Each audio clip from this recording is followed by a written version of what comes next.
Cuenta un relato, cierto día una madre solicitó a Napoleón el perdón de su hijo. El emperador dijo que era el segundo delito que cometía el hombre y que la justicia exigía su ejecución. A esto la madre le responde: no pido justicia, dijo la madre, pido misericordia. Le responde Napoleón: pero señora, no merece misericordia alguna. La madre vuelve a responder y dice: Su Excelencia, si se la mereciera, no sería misericordia. Y misericordia es todo lo que pido. Muy bien, dijo el emperador, tendré misericordia, y así se salvó la vida de su hijo.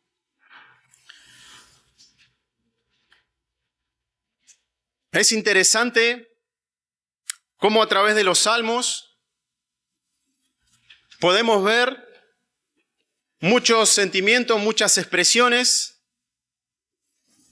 y como vamos a ver en esta mañana, la expresión de un hombre que estaba en un momento, podríamos decir, delicado de su vida, débil, y este salmo comienza con su encabezado: al músico principal en Neguinot sobre Seminit. Este es un salmo de David que debía de tocarse con instrumento de 8 cuerdas. Eso es lo que quiere decir la palabra en Neguinot sobre Seminit, que debía tocarse de esta manera, en la nota más baja. Recuerden que los salmos eran para ser orados, cantados, y esta instrucción de David para el director era para que se haga de esta manera. Y la particularidad de este salmo es que es un salmo donde el salmista va a expresar un lamento individual. Y a medida que ustedes lean los salmos, se van a encontrar muchas veces con estos, donde el salmista confiesa pecados en ciertas ocasiones, donde pueden ver arrepentimiento. Uno es el Salmo 6, que lo vamos a ver en esta mañana, otro es el 32, el 38, el 51, que casi la mayoría lo podemos recitar y conocer de memoria, el 102, el 130, el 142. Todos estos son salmos donde el salmista en ocasiones confiesa sus pecados y hay un arrepentimiento por haber ofendido a Dios. Y en este Salmo 6 que veremos en esta mañana, no hay una confesión de pecado, pero sí vamos a ver a un alma arrepentida y necesitada del favor de Dios. Y lo primero que vamos a ver en esta oración de súplica es la súplica de un alma angustiada. Esto lo vamos a ver del versículo 1 al versículo 3. El salmista comienza directamente con una súplica. No tiene muchas palabras para dar vuelta al hacer su petición. Ante Dios lo primero que él dice es, versículo 1, Jehová, no me reprendas en tu enojo. David se dirige al Dios del pacto, a Jehová, y así lo venimos viendo a medida que avanzamos en los salmos. Jehová es el Dios de Israel, quien prometió que estaría con David, y es a él a quien dirige esta súplica. No me reprendas en tu enojo. Y reprender significa corregir, amonestar a alguien con palabras para desaprobar un dicho o una acción. No me reprendas en tu enojo, ni me castigues con tu ira. Acá la palabra castigo es la que se usa para castigar literalmente, con golpes, o también se utiliza para un castigo figurativo, es decir, con palabras. Y tiene la idea de corregir, de instruir, de enseñar, de dirigir. En cuanto a lo que el salmista está viviendo, él atribuye a Dios la causa de su estado. En este momento particular de su vida por el cual él estaba atravesando, vemos que Dios está corrigiendo a David para enseñar o instruir a través de la disciplina. Y observe que el salmista no le pide que no lo discipline o lo corrija, sino que le pide: no me reprendas en tu enojo, no me castigues con tu ira. Y para el salmista parecía como que si Dios estuviese enojado con David, y el salmista con confianza se acerca a su Dios para elevar su petición ante él. Y esto es lo interesante que vemos en los salmos, que el salmista podía acercarse con confianza cada vez que él eleva su oración a Dios. Él va con esa confianza de que Dios oiría su petición. Y en el verso 2 vemos que él le pide piedad. Versículo 2, ten misericordia de mí, o ten piedad de mí, oh Jehová, porque estoy enfermo. Sáname, oh Jehová, porque mis huesos se estremecen. Versículo 3, mi alma también está muy turbada. ¿Y tú, Jehová, hasta cuándo? En este versículo 2, la disciplina parece ser tan severa que el salmista le pide a Dios que se apiade de él. Y él pasa a describir la condición en la cual él estaba. Este mismo versículo en Biblia de las Américas dice: ten piedad de mí, Señor, porque estoy sin fuerzas. Sáname, Señor, porque mis huesos se estremecen. En el Antiguo Testamento muchas veces se utiliza la palabra hueso para referirse a todo el ser de la persona. Ustedes muchas veces se podrán encontrar con esta misma palabra refiriéndose a todo el ser de la persona.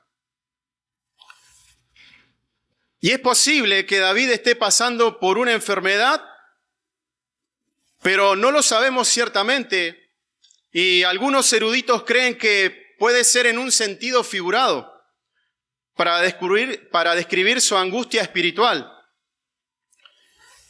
Y notemos que David hace referencia a su alma 2 veces. Una en el versículo 3 y otra en el versículo 4. Y esto nos muestra la profundidad de su angustia en el alma de David, que estaba turbada o angustiada. Él estaba confundido de tal manera que ya no podía seguir con esta angustia emocional. Y es por eso que él le pregunta: ¿y tú, Jehová, hasta cuándo?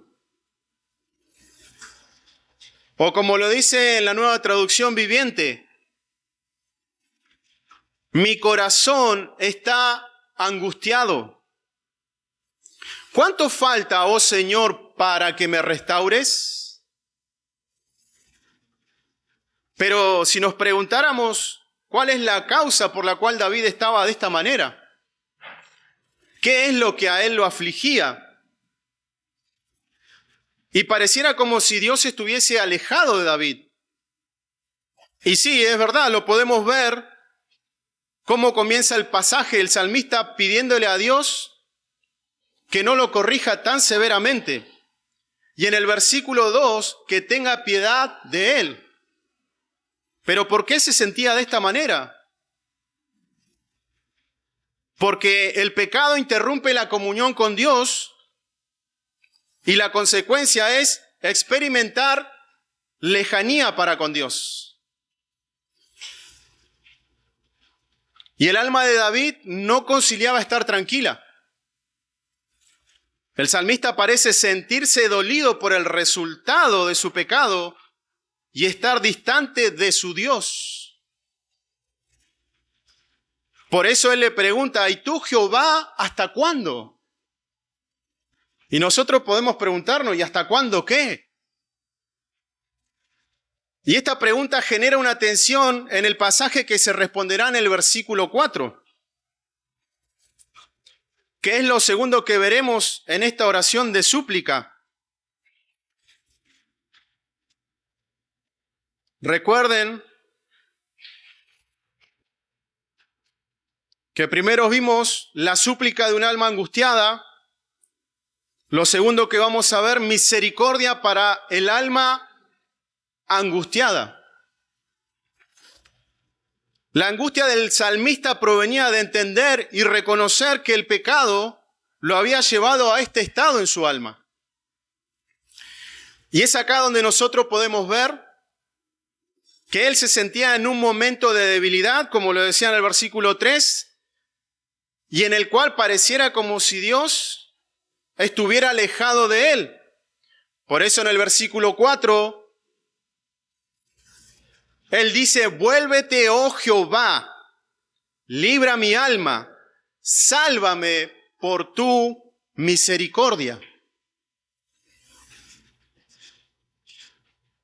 Y acá es donde la confianza del salmista al acudir a Dios es con denuedo, al pedirle a Dios que se vuelva hacia él o que restaure su alma. Observe que su petición es de que su alma sea librada de esta condición. Él no pide ser sanado en su cuerpo, sino que Dios libre su alma de este estado de calamidad, y él, solo al volver a restablecer la comunión con su Dios, su alma podría ser librada de esta angustia, y es sobre la base de la misericordia de Dios. Acá la palabra que se utiliza para misericordia es Gesed, y significa amor, fidelidad, clemencia, bondad. David clama pidiendo a su Dios del pacto, quien prometió que su amor, que su fidelidad inagotable estaría sobre su vida. David no apela a su justicia. David no dice, Dios, yo me porté bien, por lo tanto debes escucharme. David apela a la misericordia de Dios para que su alma sea restaurada. Solo Dios podía librar el alma de David de esta profunda angustia por el pecado. El bienestar de toda alma proviene de estar en paz con Dios. Algunos pueden pensar que el bienestar proviene de tener cosas, que el bienestar viene de tener todo lo que quiero, pero vemos en este salmo que David podía recibir su bienestar por estar en paz con Dios. Y hermanos y hermanas, la misericordia de Dios es lo que toda alma necesita en tiempos de angustia por el pecado. Misericordia. Y también ustedes pueden de la misma manera apelar a la misericordia de Dios. Y ahora el salmista en el versículo 5 va a argumentar por qué Dios debía de librarlo de este estado. Y en el versículo 5 dice, porque en la muerte no hay memoria de ti. En el Seol, ¿quién te alabará? Es como si David estuviera diciendo, si yo muero, ¿quién se acordará o quién te alabará? ¿Quién reconocerá tu grandeza, tu amor, tu fidelidad? O como también si él dijera en el Seol, que aquí se refiere al sepulcro o a la tumba. ahí nadie te va a poder alabar. El argumento de David para que Dios respondiera a su oración es: ¿quién ha de alabarte? ¿Quién te puede alabar en el sepulcro? Y noten que su alma estaba tan afligida que se sentía al borde de la muerte. Él se sentía como que si estuviera por morir. Entonces él le dice: ¿quién te va a alabar ahí? En la mente y en la vida del salmista vemos su constante alabanza y gratitud a lo largo de todos los salmos, como lo veíamos en esta mañana también. El salmista escribiendo inspirado por el Espíritu de Dios y anima a todos aquellos que leen los salmos que el pueblo alabe a Dios por lo que Él es. Esa es la intención de los salmos, que el pueblo de Dios alabe a su Dios por su carácter. Y en el verso 6 y 7 él dice: me he consumido a fuerzas de gemir. Todas las noches inundo de llanto mi lecho, riego mi cama con mis lágrimas, mis ojos están gastados de sufrir, se han envejecido a causa de todos mis angustiadores. Ahora el salmista nos pinta un cuadro para enfatizar su estado emocional con una hipérbole. Una hipérbole es un recurso literario para exagerar su estado emocional. Recordemos que esta oración escrita en una forma poética nos quiere ilustrar cómo era la condición del salmista. En cuán profunda angustia estaba. Por eso no se puede interpretar en una forma literal, sino en un sentido figurado. ¿Y qué es lo que a él se le habían gastado? ¿Qué es lo que a él se le había envejecido? Sus ojos. Noten que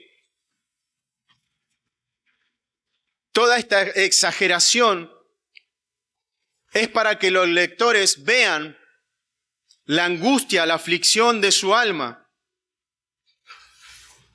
Él dice: todas las noches inundo de llanto mi lecho. Y si nos ponemos a pensar, nosotros no podríamos inundar una habitación o algún lugar con nuestros llantos, sino es para que noten cómo su aflicción lo llevaba a sentirse de esta manera y cómo él puede describir a lo largo de este salmo cómo esa aflicción lo llevaba a mirar su vida. Y ahora vamos a ver que ahora van a aparecer en escena, en el versículo 8, los enemigos de David. Estos enemigos que al parecer se burlaban de la condición de David. Esta descripción que vamos a ver acá, y de la manera en que él se sentía, vamos a ver en este versículo 8 cómo comienza a cambiar el tono de la oración.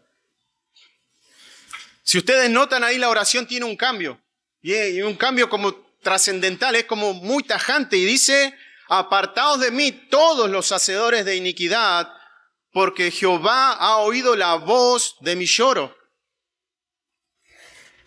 Las lágrimas no tienen voces. Apartaos de mí los hacedores de iniquidad. ¿Por qué? Porque Jehová ha oído la voz de mi lloro. Con todas sus fuerzas, y esas fuerzas provenían de su Dios, porque él había oído su oración, y manda a estos hacedores de maldad o iniquidad, a estos enemigos que posiblemente se burlaban de él o se avergonzaban de la situación en la cual él estaba. Aprovechándose de su condición, estos hacedores de maldad se burlaban del salmista y él manda a estos hacedores de iniquidad a que se aparten de él. David no quería tener relaciones con estos hacedores de iniquidad. Él no quería tener nada que ver con ellos. Y vemos cómo este lamento pasó de un lamento a una confianza plena en su Dios,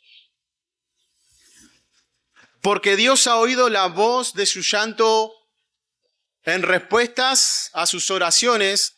Él confía en que Dios oía sus súplicas. Y eso es lo tercero que vamos a ver en esta oración. El ruego recibido por Dios.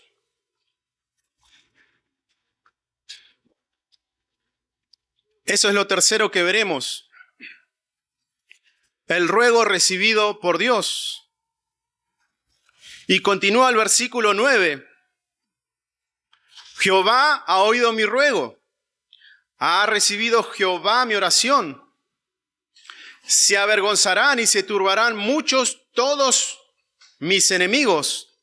Se volverán y serán avergonzados de repente. El descanso o el fin de la angustia del salmista provenía de su confianza en que Dios oye y recibe su ruego. Y así termina la súplica, convirtiéndose en una esperanza para él y destrucción para sus enemigos.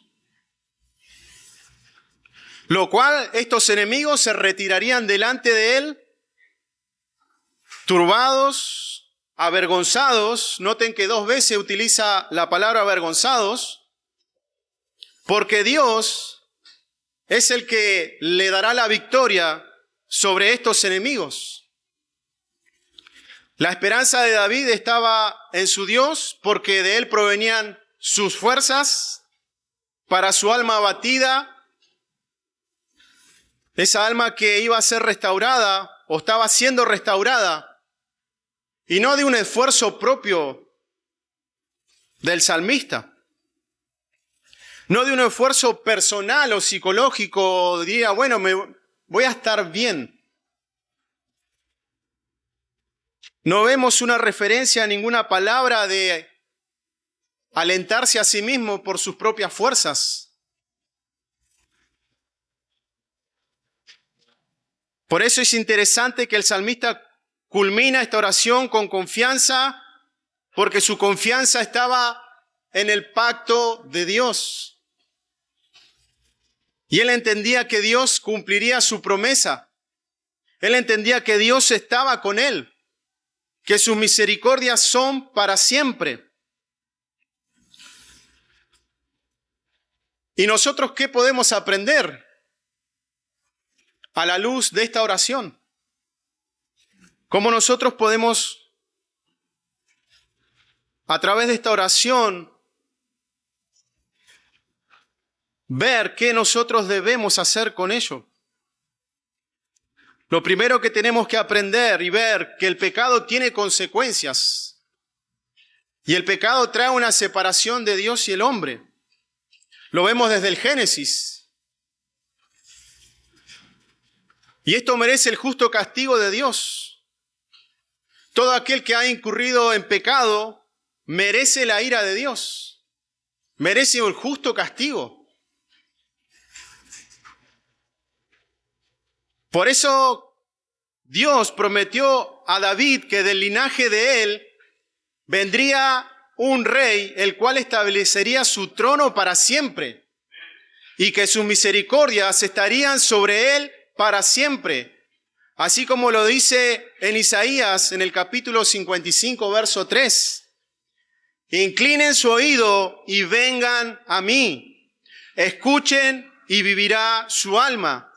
Y haré con ustedes un pacto eterno conformes a las fieles misericordias mostradas a David. Y esta promesa se cumplió con la primera venida de Cristo Jesús al mundo. Él vino y vivió una vida santa delante de Dios su Padre. Él no pecó. Él miró la necesidad de la humanidad. Dios prometió que vendría un libertador para salvar a su pueblo de sus pecados. Ese es Cristo Jesús quien cumplió con estas promesas.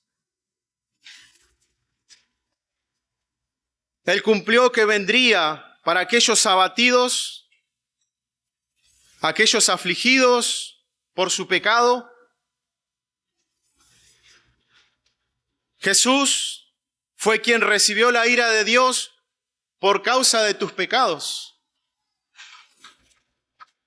y de los míos también. Y así como David tuvo un momento en el cual su alma estaba turbada, Jesús, antes de ir a la cruz también, él pronunció estas propias palabras. En Juan capítulo 12, verso 27, en Biblia de las Américas dice: ahora mi alma se ha angustiado. ¿Y qué diré? Padre, sálvame de esta hora. Pero para esto he llegado a esta hora. El plan eterno de Dios era que Cristo Jesús viniera a la tierra a salvar a su pueblo de sus pecados. Y en esta hora Él estaba cumpliendo con esa promesa. Y en la cruz también pronunció estas palabras en Mateo capítulo 27, verso 46. Biblia de las Américas. Dios mío, ¿por qué me has abandonado?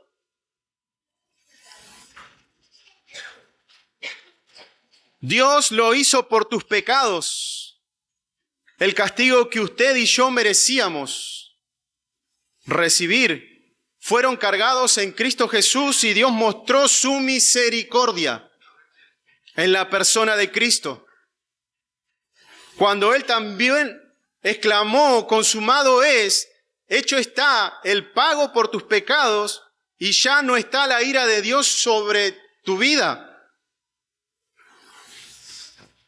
Jesús satisfizo la justicia de Dios. ¿Recuerdan la historia del principio? Ningún hombre, ninguna mujer, ninguno de ustedes puede presentarse delante de Dios a pedir justicia propia. ¿Recuerdan lo que dijo esa madre? No te pido justicia, te pido misericordia. Te pido que perdones, que tengas clemencia, que tengas bondad. Si bien ese era un nombre simplemente al cual esta madre se presentaba, pero le agradó a Dios salvar a los creyentes por la locura de la predicación. Dios se compadeció de tu vida, hermano y hermana. Quizás cuando viniste a Cristo viste lo horrible de tu pecado, lo tremendo que era, y eso produjo tal aflicción que solamente la misericordia de Dios podía satisfacer tu alma en angustia por tus pecados. Y miren como en Tito capítulo 3, verso 4 y 5, también en Biblia de las Américas.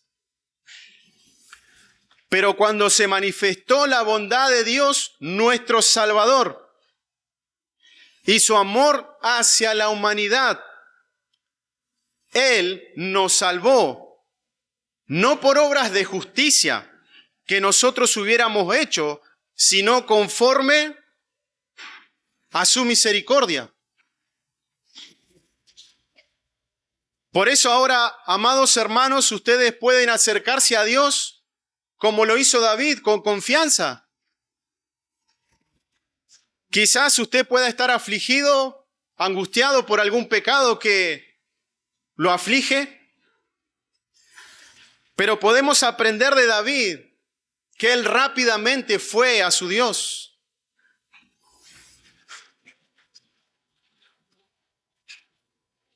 O quizás usted también pueda examinar su corazón y pueda ver que su pecado lo ha llevado a estar tan distante de Dios que pareciera que Dios estuviera alejado. Y eso es lo que produce el pecado. Pero la confianza del creyente es que Dios estará a su lado. Esa es la confianza del creyente, de que Dios obrará a su favor. Quizás usted puede decir como David en esta mañana: Señor, ¿hasta cuándo? ¿Hasta cuándo voy a estar así, afligido, lamentándome por mi pecado? O quizás usted podría decir como en el Salmo 32, versos 3 y 4, en Palabra de Dios para Todos: todos los días que seguía orando sin confesar mis pecados, me debilitaba cada vez más. En otra versión dice: mientras callé, mis huesos envejecieron, mientras no confesé mi pecado. Verso 4 dice: Dios mío, tú hacías mi vida cada día más difícil. Miren cómo el salmista atribuía a Dios lo que él estaba viviendo. Llegué a ser como tierra que se seca en verano. Volvemos al capítulo 6 del Salmo. Hermano, lo más hermoso de este Salmo, o algo que me llamaba la atención, porque si bien toda la Sagrada Escritura es inspirada por Dios y es útil para ustedes y para mí, usted, mi hermano y hermana, puede ir delante de Dios y clamar por misericordia. Usted puede apropiarse de estas palabras, orarlas, cantarlas. Vuelve, oh Señor, y rescátame por tu amor inagotable, sálvame. Y hermanos, el creyente puede confiar en la fidelidad de Dios en la angustia por su pecado. Porque el Señor ha tenido y tendrá misericordia. No es que Dios solamente, tuvo misericordia cuando me salvó, cuando Él produjo la fe en mí, cuando creí en Él, sino que Él tiene misericordia de tu vida cada vez que te acercas a Él en arrepentimiento y fe.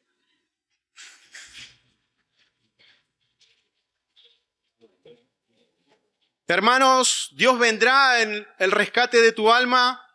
Dios te librará de la aflicción por medio de Jesús. Podemos ver en la vida del creyente David cómo Dios nos deja ver que cuando aún él pecó contra Dios, la Escritura no nos esconde sus pecados. Y al leer la Biblia ustedes se van a encontrar con muchos de ellos. Y la Biblia no lo oculta, no lo esconde. ¿Por qué? Porque era un hombre común y corriente como usted y como yo. No hay diferencia. Dios a él lo eligió, lo escogió de pura gracia, de pura misericordia. No había nada bueno en él. Si usted puede leer la historia de David, fue el último que trajeron delante de Samuel para que él lo viera. Por eso podemos acercarnos a Dios, por su bondad, por su amor, por su misericordia. Y la Escritura nos muestra y nos deja ver que de la misma manera ustedes pueden venir a su Dios, aún en aflicción por su pecado, y Dios los restaurará. Y no solamente en el Antiguo Testamento podemos ver cómo Dios restaura la vida del creyente. Podemos ver también en el Nuevo Testamento cómo alguien que lo negó 3 veces, alguien que dijo: Señor, yo voy a ir contigo hasta la muerte. Yo te voy a seguir de tal manera que voy a llegar con vos. Si es posible, hasta la muerte.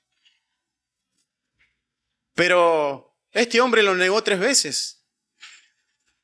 3 veces negó a su Señor. Y lo interesante de todo esto, que Dios en su misericordia, en Juan capítulo 21, verso 17, en la Nueva Traducción Viviente, Jesús le preguntó por 3ª vez. Otra vez Jesús le pregunta a Pedro y le dice: Simón, hijo de Juan, ¿me quieres?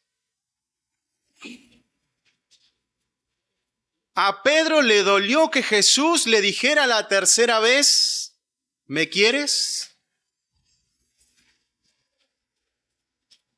¿Por qué la Escritura nos muestra que a él le dolió? Es interesante, mientras pensaba en este pasaje, me llamaba la atención por qué no escribió de vuelta y le contestara así te amo. No, le dolió en su corazón, porque él entendía que lo había negado. Él entendía que su comunión con su Señor debía restablecerse.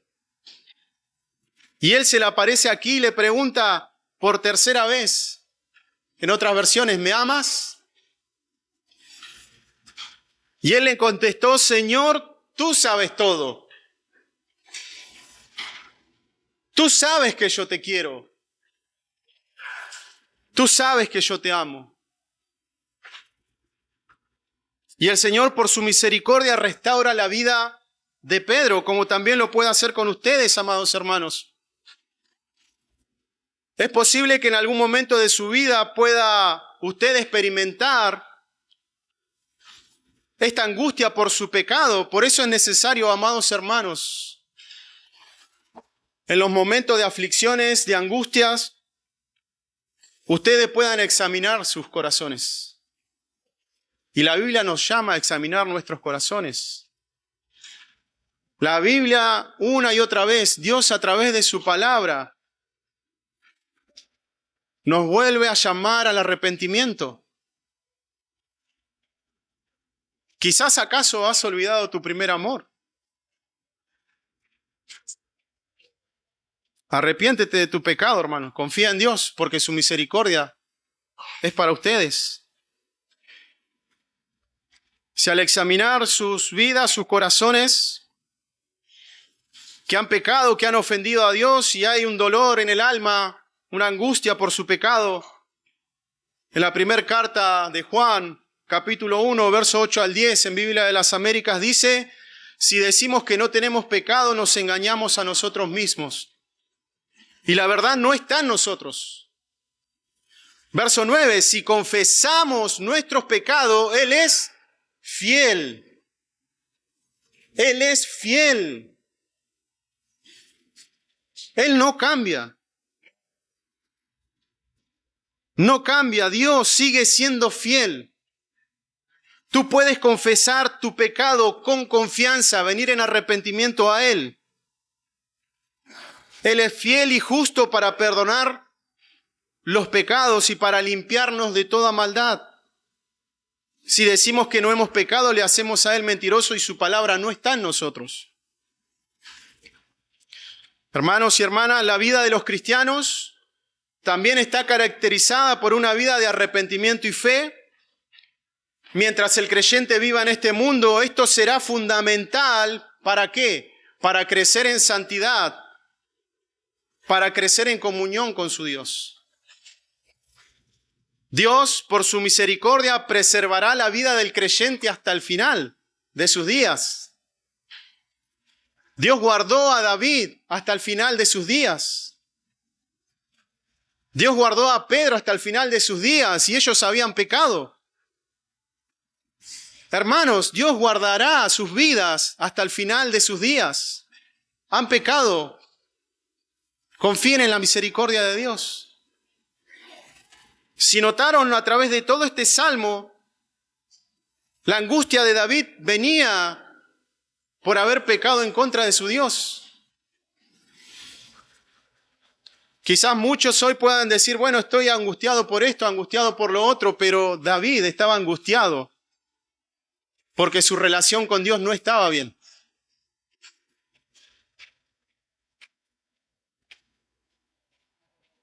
Y para aquellos que todavía no han puesto su confianza en Cristo, ustedes de la misma manera pueden clamar a Dios que tenga misericordia sobre sus vidas.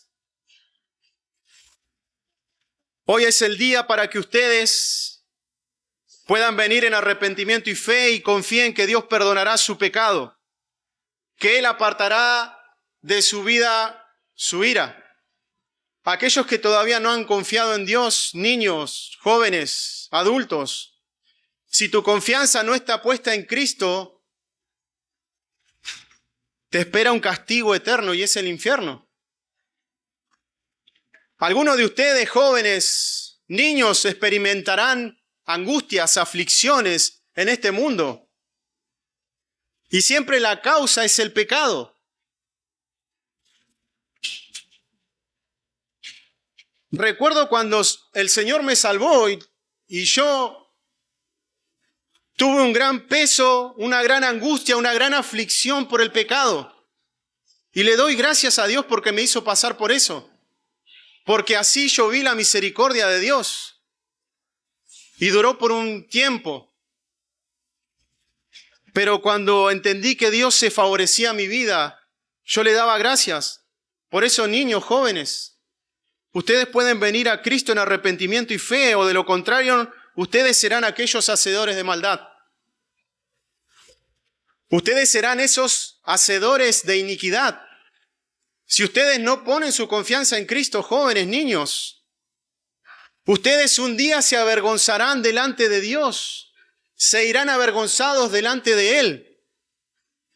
En Mateo capítulo 7, verso 21 al 23, Biblia de las Américas, dice: no todo el que me dice, Señor, Señor, entrará en el reino de los cielos, sino el que hace la voluntad de mi Padre que está en los cielos.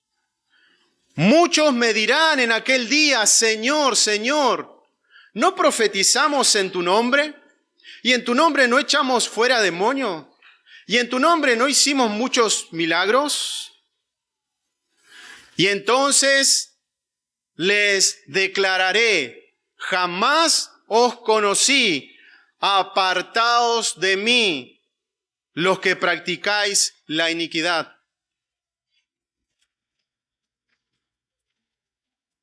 Estas palabras son tan duras, así como la es la del capítulo 6 del Salmo, para estos hacedores de iniquidad. Amigo, tú vas a pasar una aflicción eterna en el infierno.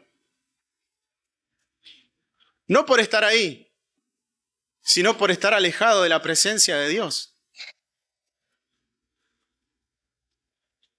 Estar alejado de Él te llevará a la vergüenza. Por más que tú digas que no necesitas a Dios, aquí vemos un hombre que era rico, un hombre que estaba en una posición alta. Podemos ver al rey David. ¿Qué le podría faltar a él? Pero él lo que ponía en alta estima era su comunión con Dios. Por eso ustedes pueden venir en arrepentimiento y fe y poner la confianza en Cristo Jesús, que Él tendrá misericordia de sus vidas. Y para concluir, hermanos y hermanas, a lo largo de las Escrituras podemos ver la fidelidad de Dios para con su pueblo.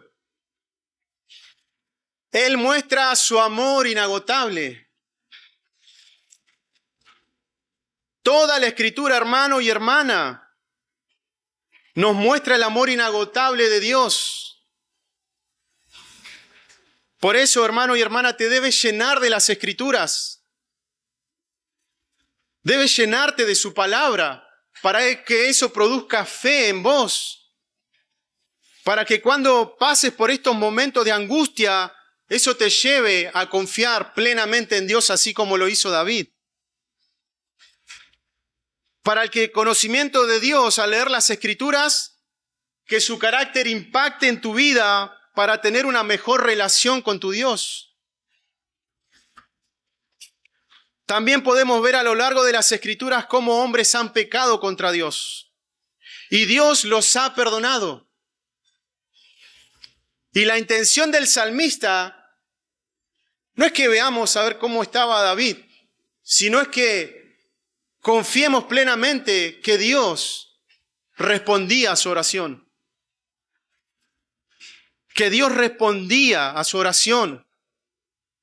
Pueden ver un hombre que confesaba que necesitaba piedad, confesaba que necesitaba que Dios no fuera tan severo en su disciplina por su pecado, pero vemos un hombre que confiaba en Dios a pesar de ello. ¿Por qué? Porque entendía quién era su Dios. Por eso él clamó: ten misericordia de mí. Y hermanos y hermanas, ustedes pueden venir de esta manera. Es por eso que ustedes deben alabarlo, por lo que Él es. Esa es la intención de los salmos, mostrar el carácter de Dios para que su pueblo lo adore, para que su pueblo confíe en su Dios. Hermanos, asombrate del amor, asombrate de la fidelidad de tu Dios. Su misericordia es sobre todos aquellos que han puesto su confianza en Él. Si tu confianza está puesta en Dios, si has venido a la fe en Cristo, tú puedes regocijarte con estas palabras. En Lamentaciones capítulo 3, verso 21 al 25. De vuelta vuelvo a leer en Biblia de las Américas. Lamentaciones capítulo 3, verso 21 al 25.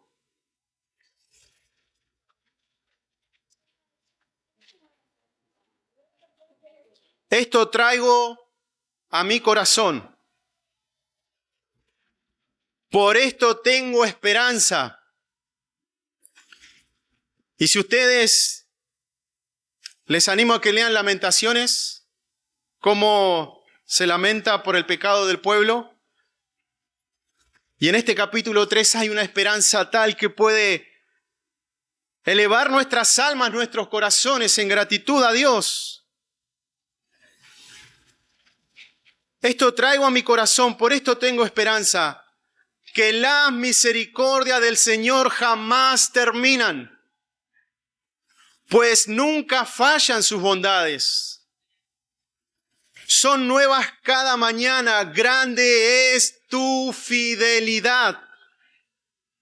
El Señor es mi porción.